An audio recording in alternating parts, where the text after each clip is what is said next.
Hello student, good evening to all of you. आज हम Fourier transform की last example करेंगे, एग्जांपल नंबर 66। अगर आपने इसकी definitions, theorem, examples and questions नहीं किए हैं तो डिस्क्रिप्शन में फॉरियर ट्रांसफॉर्म की प्लेलिस्ट का लिंक गिवन है, आप वहां से कोई भी क्वेश्चन को देख सकते हैं। नाउ अब हम लास्ट एग्जांपल करेंगे। Solve the integral equation. This question is important for 8 marks. ये पंजाब यूनिवर्सिटी में 2014 में भी आया है। पहले हमने इंटेग्रल इक्वेशन को लेट कर लिया, जो ये पूरी टर्म है किसकी इक्वल ले लिया, e की power minus mod of x। Then next step में क्या किया, यहाँ पे हमारे पास दो फंक्शन है t के, तो यहाँ पे हमने कन्वोल्यूशन थ्योरम लगा दिया। यहाँ पे आप रीजन दोगे by definition of convolution theorem, तो f of x star e की power minus mod of x, और ये term as it is.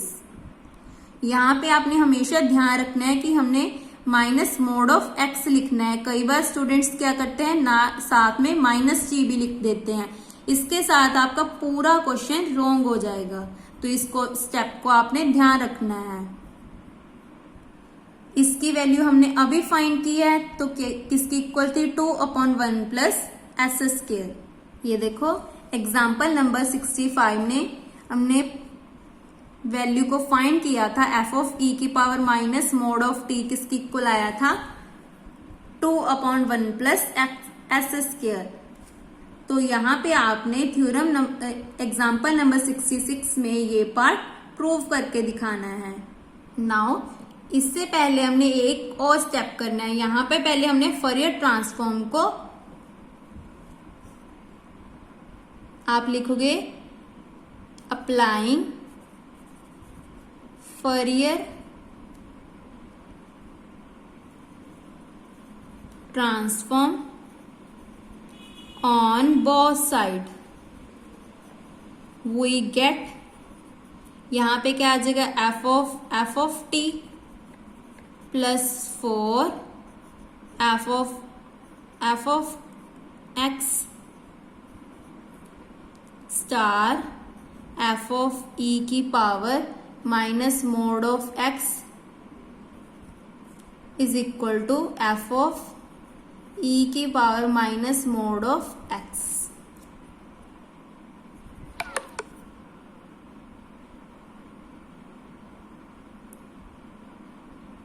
Then इसके बाद हम क्या करेंगे, ये स्टेप करेंगे। एफ ऑफ टी की वैल्यू क्या है, एफ बार एस सिंपली यहाँ पे पुट कर दिया, और इसकी वैल्यू को यहाँ पे पुट कर दिया 2/1 plus s square equal to 2/1 plus s square.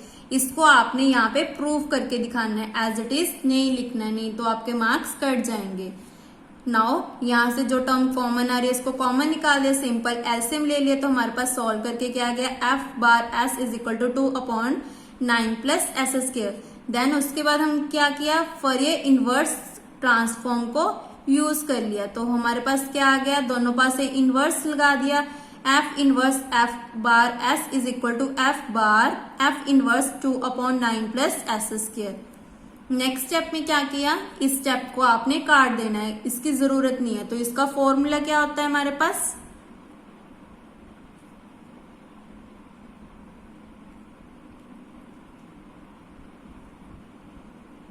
यहां पे इन्होंने क्या किया है, इसके बाद जो कांस्टेंट था उसको बाहर निकाल दिया, एफ इनवर्स 1/9 को लिख दिया 3 स्क्वायर प्लस एस स्क्वायर।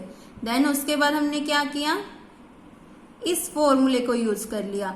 क्या होता है, जो हमारा रिमार्क था एग्जाम्पल 20 का, एफ इनवर्स 1/लैम्डा square plus s square equal to 1/2 lambda e की power minus lambda mod of t where lambda is equal to 3। अगर आपको इसका फॉर्मूला नहीं याद आता है तो आपने सिंपल इस पे डेफिनेशन अप्लाई करके क्वेश्चन को सॉल्व कर देना है। मेरे हिसाब से आपको डेफिनेशन के साथ इस क्वेश्चन को सॉल्व कर देना है, क्योंकि इस क्वेश्चन की लेंथ क्या हो जाएगी, कम हो जाएगी अगर आप ये फॉर्मूला यूज करोगे, क्योंकि ये क्वेश्चन आपको 8 मार्क्स में आएगा। नाउ यहाँ पे उन्होंने फॉर्मूला यूज किया, तो लैम्डा की वैल्यू कितनी है 3, तो 1/6 या 1/2 मल्टीप्लाई 3 ई की power minus 3 mod of x. यहाँ पे मोड ऑफ एक्स की जगह एस आएगा क्योंकि यहाँ पे एस यूज कर रहे हैं। तो 2 के साथ 2 कैंसल, तो हमारे पास क्या आ गया 1/2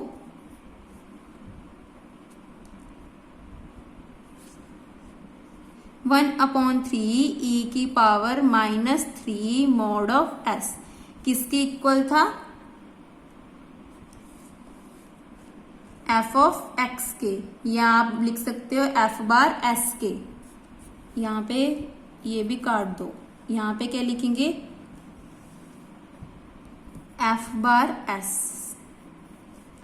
सो यहाँ पे आ गया f बार s, तो s को रिप्लेस कर दिया x में, तो हमारा पास क्या आ गया f of x is equal to 1/3 e की power -3 mod of x। f के ऊपर बार नहीं आएगा क्योंकि हमेशा s के ही साथ बार लगता है। तो यहाँ पे हमारी सारी एग्जाम्पल्स कंप्लीट होती हैं। तो इसी के साथ हमारा चैप्टर कंप्लीट होता है। नाउ नेक्स्ट वीडियो में लास्ट टॉपिक करेंगे मल्टीपल फॉरियर ट्रांसफॉर्म, और एक और क्वेश्चन रह गया जो क्वेश्चन नंबर 14 है।